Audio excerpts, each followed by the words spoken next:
નમસ્કાર, ઓહો મોરબીમાં આપનું હાર્દિક સ્વાગત છે। હું છું એન્કર વિશ્વા ત્રિપાઠી। આપણે સૌ જાણીએ છીએ કે કળિયુગનો આધાર એટલે કે મા મેલડી। એવા જ મોરબીમાં રેલવે સ્ટેશનથી 100 મીટર દૂર એવા ધક્કાવાળી મેણી માતાજીના મંદિરને દર્શન કરવા માટે હું તમને જઈ રહ્યું છું। તો મંદિરના મહંત અને ત્યાંના સ્વયંસેવકોથી આ મંદિર વિશે આપણે થોડું ઘણું માધ્યમ દ્વારા આ મંદિર કેટલું જૂનું છે તેમજ આ મંદિરનો મહિમા શું છે તે આપણે અહીંના મહંત તેમજ સ્વયંસેવકો પાસેથી જાણીએ। મારું નામ શૈલેષ કુમાર બચુભાઈ જાની છે, બરાબર। અમે કમિટી સભ્ય છે। આ ધક્કાવાળી વર્ષો જૂનું મંદિર છે।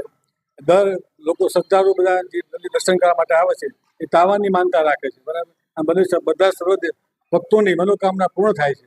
દર રવિવારે મહાઆરતી કરવામાં આવે છે, દર પૂનમે 1100 દીવા પ્રગટાવવામાં આવે છે અને મહાઆરતી કરવામાં આવે છે।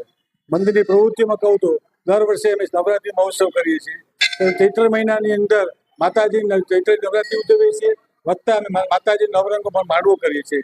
એ દિવસે ઓછામાં ઓછા 10,000 માણસો જમતા હશે। બધા બીજી પ્રવૃત્તિ દર વર્ષે અમે સમૂહ લગ્ન કરીએ છીએ। મા બાપ વગરની જે દીકરી હોય એનો અમે સમૂહ લગ્ન કરીએ છીએ। આવી અનેક પ્રવૃત્તિઓ અમે ધક્કાવાળી મેળા મંદિર કરીએ છીએ।